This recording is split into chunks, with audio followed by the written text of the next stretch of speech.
Welcome back into episode 72. So in this week's video, following last week's successful video with the flex plate, and finally working out which order they go in. You know, we've got the flywheel, flex plate, starter ring, and on a 79 car that is the correct order. But it does mean you need 3 little washers to stop the starter ring getting crushed and sort of deformed, but we've resolved that. So in this week's video, what I want to try to do is finish off down there, get the bottom of the bell housing on with the starter motor, all of that sort of nipped up tight. Then I want to turn my attention back to the top of the engine. I keep sort of nibbling away at these pipes, but it's time to man up and actually get them done. There's a lot of pipe work, a lot of vacuum lines that all need sort of working out where they go and connecting up. I'm going to try and do it this week. If you enjoy these videos, please remember to click the subscribe button. I'm on the push to get up to 2,000 subscribers now. Seems like a long way, but we'll get there. Click the like button, leave me a comment. I love getting the comments. It helps me work out what I should and shouldn't be doing and what I've done wrong, and I go back and check and things. It's really useful. But for now, let's just jump into the video and see how I get on. Right then, so after a lot of investigation and discussion, I can confirm that this is correct. That the flex plate, drive plate, is sandwiched between the flywheel and the starter ring.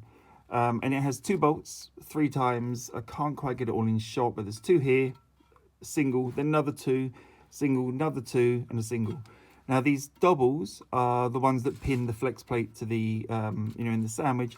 These singles do not. That's just the starter ring to the flywheel, and it needs to have a washer between it and here to make up for the depth of the flex plate. I don't have those. So I'm going to quickly undo this one, that one, and another one up the other side, and insert a washer. Right, so just doing up the collar now. So it seems the torque spec was 58 foot-pounds, that they up to 68, because it's 66 or something for to be a little bit more secure. I'm going to do mine to 60 just to be safe, which seems awfully high for what is a little hex, sort of like an Allen head bolt. Anyway, I've got this all set up on the torque wrench, so we'll just tighten this up.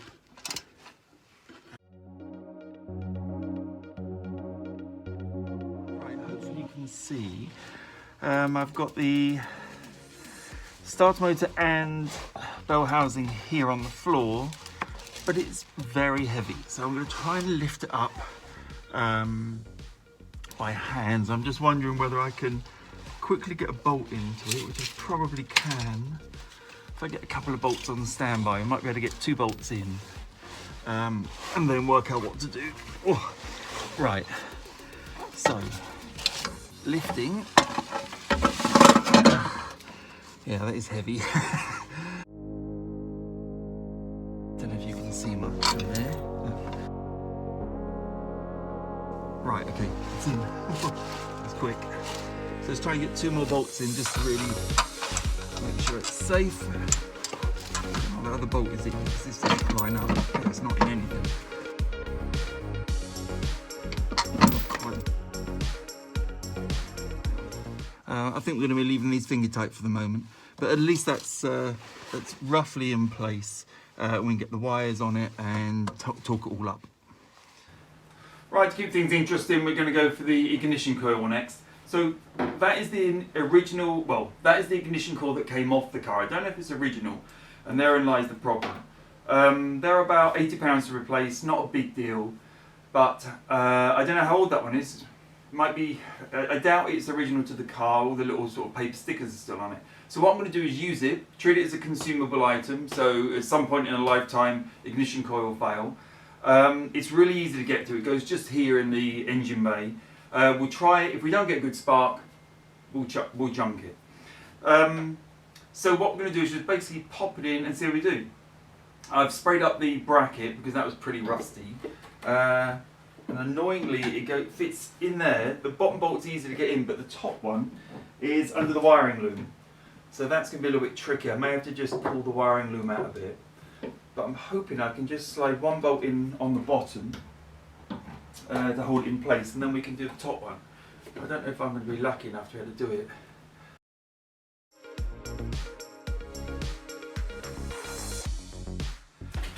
Right, it saved you the hours of heartache trying to get the bolt in at the top there. I can't. So that would be riding on one bolt, but I've done it up really nice and tight, so that's not going to go anywhere. I mean, it's so difficult to get in there with the wiring loom in the way, and I don't want to go cutting all of the connectors on the wiring loom because then I'm stuck. So that's the way we're going to go for the minute.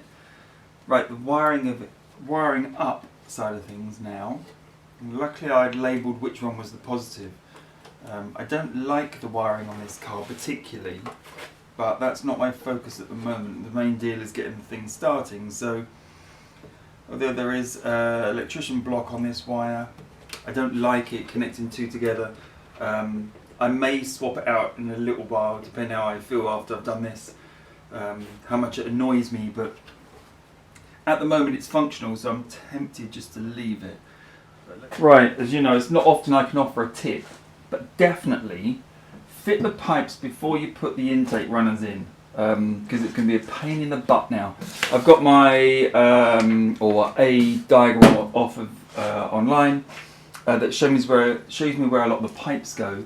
I'm going to do a little bash on it now and see if I can get some of them in. I think I know some of them. That's not a very good statement, is it? I know where a lot of them go. Let's be more positive. For example, this one, I know goes on here. So let's put him on. I'm going to put things loosely for the moment. And I know this one, oops, goes on here. And that will go on there and then onto that. That's the, was it air pressure regulator? I can't remember now. Auxiliary air something. Doesn't matter. So that's that little bit. What I need to do is on the back end of that auxiliary air regulator is pull it down. I've put a replacement pipe in there, it's straight, it needs to be bent, and it goes in right deep in there. There's a connector. But before I put that in, I need this. I need to fit this in. So I'm going to try and get that in there now. Original pipes were very good for some reason. It didn't have any form of clamp or anything on these pipes, so I'm going to follow suit. And I don't know why it has these screws here, because they're not, well, they weren't used on my on this car when I took it apart. But I'm going to fit it in there. Again, it'd be easy if these weren't on there, but they are, so that's life. But let's try and get that in there now. What I might do actually is take the, that'd be smart, wouldn't it? Take this auxiliary air thing out of the way and go in from here. I was going to try and come in from the other side. I'll try and go in from the other side first and we'll see how I get on. Right, a little blob of grease around the neck of both of the tubes, and then I'm just going to try and stuff it in and see how I get on. I like to fail first and kind of learn from that. So, top one lines up pretty easily. Same as the bottom one. I actually did off camera, there's a vacuum hose just below that I put on, which is here. I've not cut to length or anything, I've just put it on with a clamp, which goes just underneath where I'm sort of trying to push into now. I think it's hard. Now I think the top one's on, or going on. What I'm going to use actually, I'm going to use my expander. That's the name I've given it. So I've got this tool that you can use to widen pipes. It's actually for flaring things, but I'm going to use that on these pipes and just flare them out a little bit. If I can get it out of here. Right, so you put it in, let's find which way around is best. Put it in like that and squeeze it and it sort of widens out the pipe. It's pretty cool really.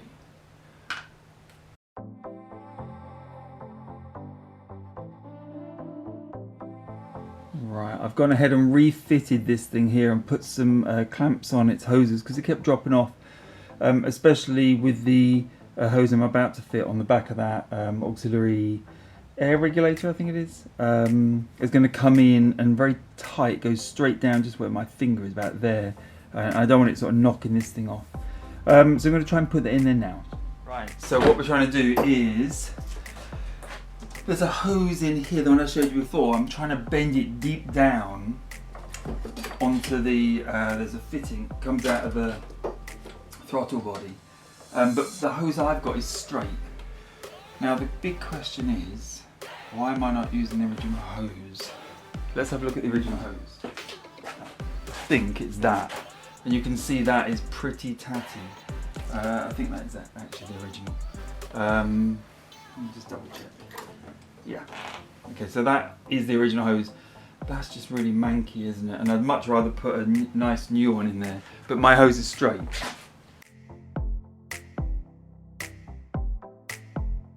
Okay, that goes down really nice. I'll give you a shot of that.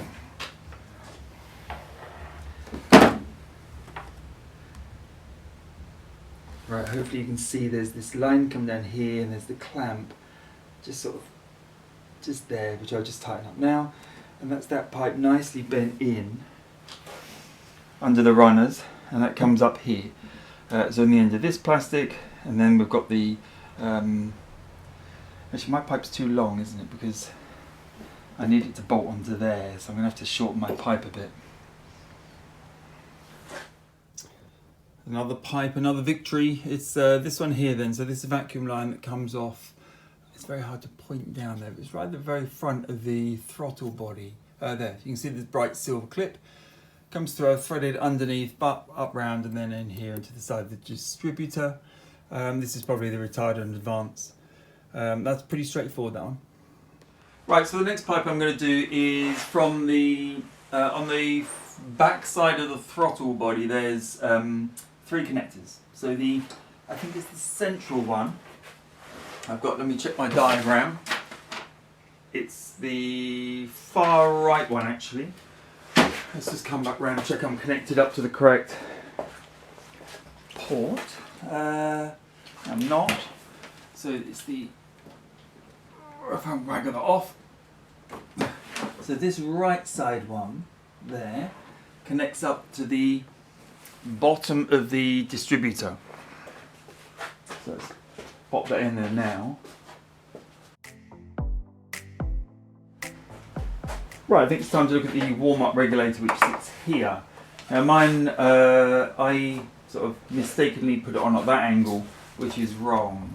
So I've just undone the nuts on the top there. I don't know if I need to undo that one, but I believe, yeah, I probably will have to. Let's just get that undone as well. Right, I believe it goes on this angle. The diagram shows it that way round, but I don't think it might. I'm looking at the pipework. I'm just trying to work out which way would naturally fit with it securing onto the engine. Right, I remember now that I have this plate. Now the plate goes in there like that, and that allows the warm-up regulator to sit at an angle. I can't quite put it in my hands. There, which almost exactly lines up with the pipework I've got. So, so that's good. What I want to just check is which bolts I should be using, because I have sufficient bolts, but well, I've actually got too many. So I want to just make sure that I've got the right ones before I go using them. But that's looking good.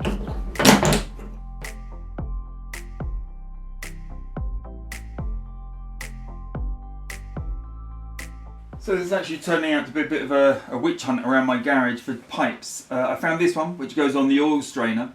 I've replaced the Jubilee clips because they're a little bit old and manky. And I'm just going to see if I can push it in now. Actually, before I do that, let's just get this top Jubilee on as well. The other way around. Right. I'm hoping I can just gently ease it on. Okay, it's on now, and get it on this side here. There we go. Right, another victory. We're getting there. Let's quickly do those up and we're good. Right then, so next up is this bad boy. If I can get this, oh, I can't quite squeeze that together.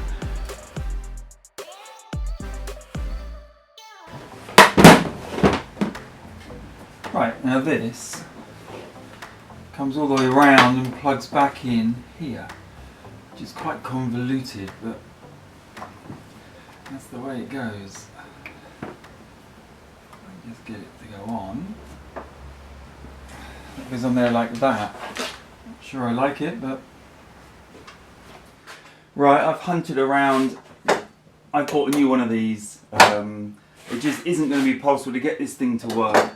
What's interesting though, if I can waggle that back off, is that the one I've bought is this pipe and the following pipe connected together. On my car, I think you can probably just see that there's a connector here, a T connector, that goes off to this thing that's hanging on the sort of cross brace here, and back in there. I don't know what that does, but it's a bypass of some form because it loops the output of this back to the input. So obviously it's some form of pressure release. Anyway, a new one of these is coming. I may have to just cut it so I can maintain the sort of T-piece. The back end of it is actually fine. So that will come in 2 days, so it won't make this video unfortunately.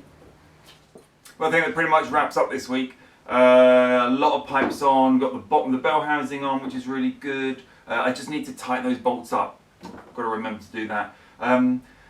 And finally, I mean, we've started to resolve a lot of this pipe work, which was worrying me for a long time because there's so many pipes and I haven't got a clue where they're going. And I know you guys have been telling me across the last, I don't know, probably 5 or 6 videos have been asking for some help. And I've got lots of details about that.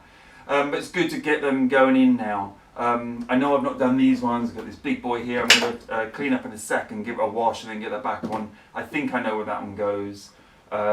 This comes over to the brake booster, this side of it, I believe. But yeah, not bad. A couple of pipes are in the post. So the bent one that goes on the front of the auxiliary air regulator, I think it's called, that one's in the post, so that'll be here, I think, Monday morning now. But really good. Quite pleased that we're making progress again. I can't be far away from having this starting. I think if I could get some solid time, maybe it's 2 or 3 days, which is going to be spread out unfortunately for a few weeks. But anyway, as ever, thank you for watching. Click the like button, subscribe, leave me comments, tell me what I've done wrong. Start thinking about when I come to turn this over for the first time. What do I need to do first? I know I need oil, I know I need water. I'm going to try turning it over without the HT leads on, so it's not going to start and there'll be no fuel. I just want to start bringing the systems back up. So I think I've tested the fueling, we know that works. I'll be checking all the sparks, so I have all the spark plugs out and check they're all sparking correctly. Turning the engine over to make sure the oil is circulating correctly, and then we're going to put it all together. But tell me if I'm doing something wrong. But anyway, thank you very much, and I'll see you next week.